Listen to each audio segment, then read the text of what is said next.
Olá, mulher linda, sábia que edifica o lar. Eu sou Eliane Cristine e estamos lendo o livro Incrível Graça, de Hernani Santos. Esta leitura foi autorizada.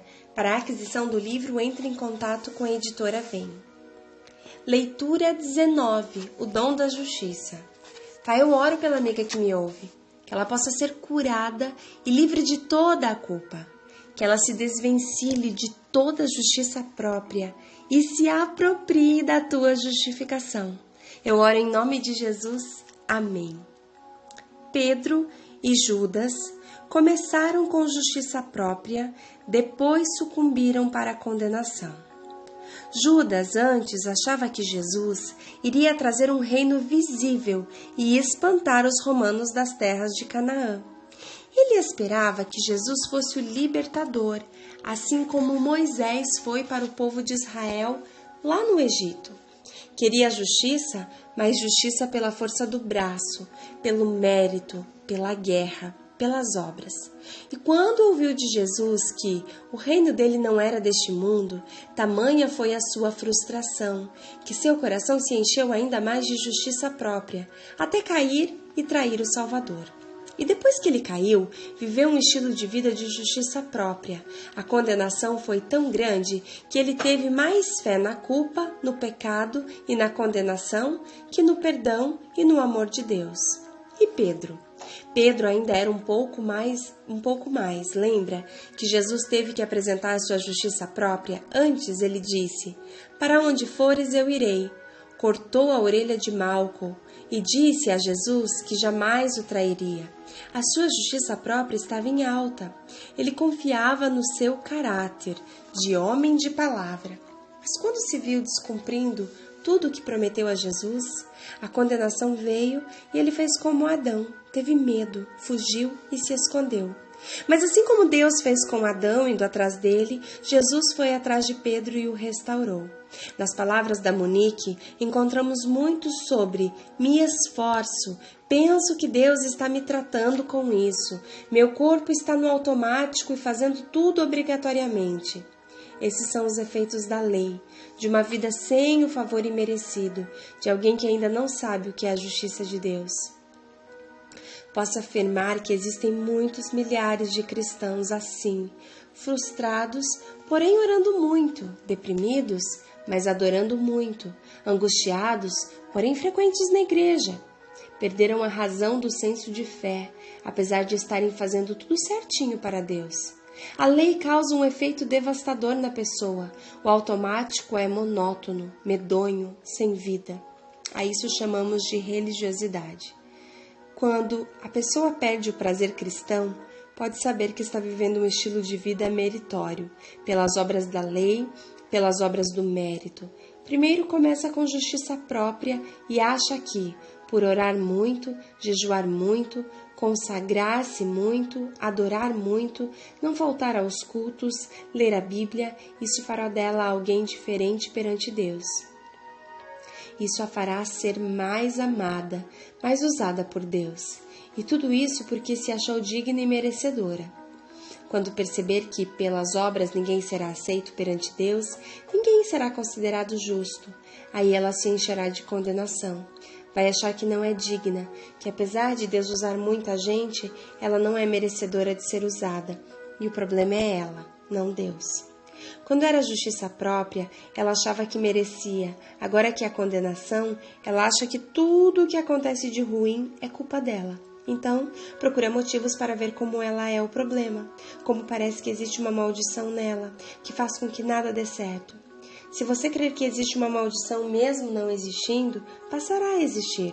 A maldição não existe, mas se você crer que existe, será dominado por isso, e tudo de ruim que acontece em sua vida se passará por uma maldição. Aquilo que cremos nos domina. Mais à frente falarei sobre os problemas dos cristãos que creem que existem maldições na graça. Isso é muito sério, muito sério. Veja bem, se você crê errado, isso afeta em tudo a sua vida. Justiça própria e condenação é crer errado sobre Deus.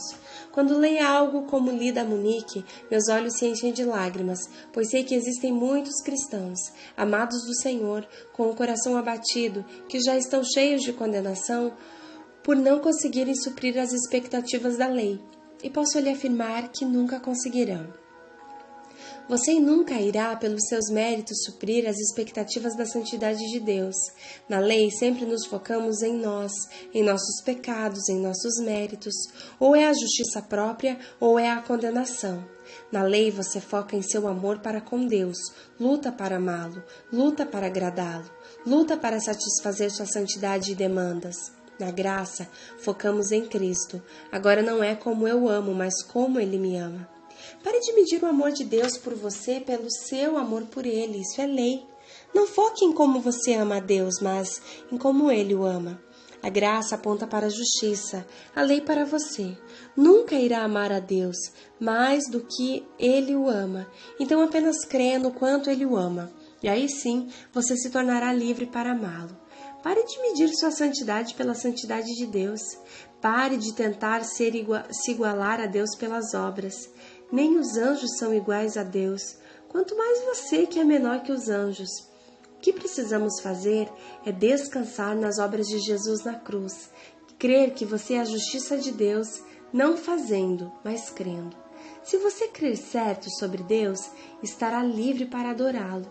Creia que Deus não é contra você, Ele é por você. Creia que Ele nunca esteve com mãos encolhidas, nem os ouvidos tapados. Deus nunca se afastou, nós é que nos afastamos. Nós é que fomos cada um para um caminho, mas o Pai estava sempre na estrada e sabia que um dia voltaríamos.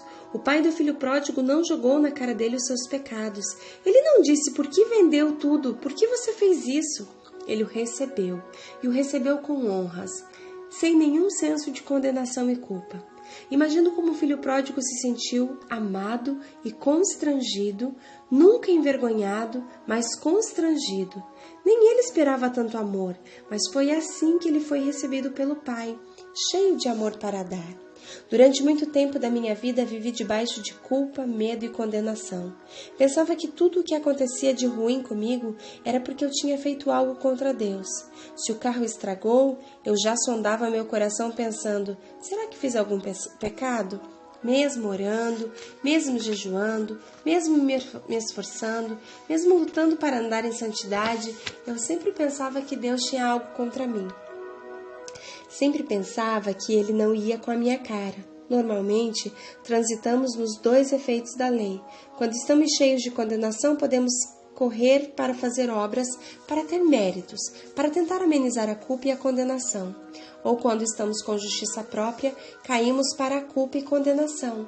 Quando percebemos que não surtiu efeito toda a oração, todo o jejum para obter alguma coisa com Deus. Veja bem, eu amo oração, amo jejum, amo consagração, mas depois que tive o entendimento do dom da justiça, jamais orei, jejuei, me consagrei, para então ser aceito por Deus ou merecer ser usado por Ele. Hoje eu faço o jejum para mortificar a carne, dar umas amassadinhas na natureza. Oro de tantas saudades que dá do meu amado. Eu adoro, pois amo, mas eu o amo porque Ele me amou primeiro. Só o amo porque sou fruto do seu amor. Não meço o seu amor pelo meu, pois nunca o amarei como Ele me ama. Então foco no seu amor para comigo, e aí eu o amo, mesmo como sou.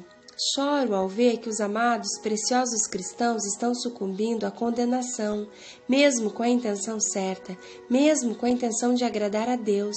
O efeito da lei está fazendo sombra sobre mais de 5 milhões de desviados que temos no Brasil.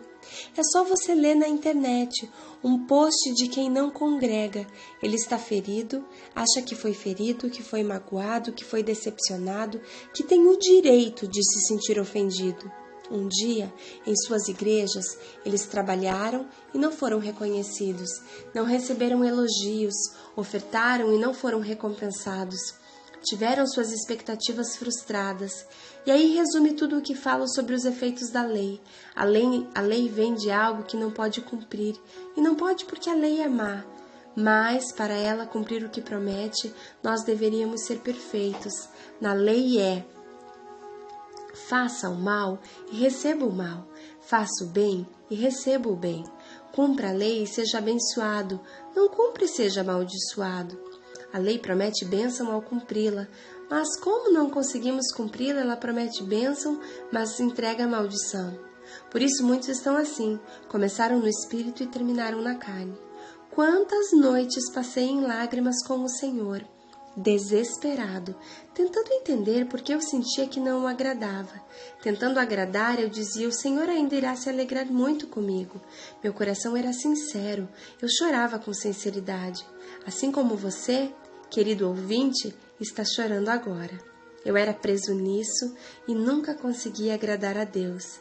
Mas hoje sei que Deus está satisfeito comigo. Ele nunca se afastou, nunca deixou de me ouvir. Sempre é por mim, não contra mim.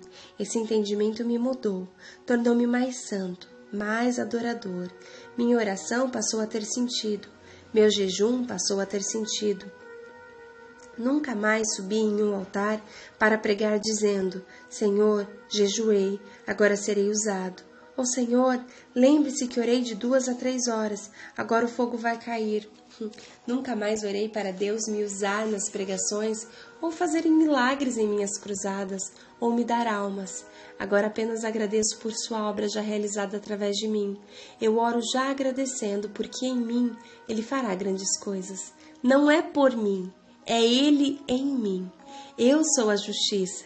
Sei que os milagres são obra dele e sou seu instrumento de amor. As almas são obra dele e eu sou seu instrumento de amor. Minhas orações são para ele. Nem existe mais eu no centro. Não é a mensagem que vou pregar, não são os milagres, é ele. E todas as outras coisas são acrescentadas. Lembre-se, crer certo faz você viver certo. Tudo o que você crê, o domina. Uau! Glória a Deus! Que aprendamos a crer certo na obra de justificação de Jesus. Somos filhas amadas, separadas, para darmos fruto e manifestarmos o amor dele, não porque queremos ser justiça própria, mas porque somos justificadas nele. Um grande beijo e até a nossa próxima leitura.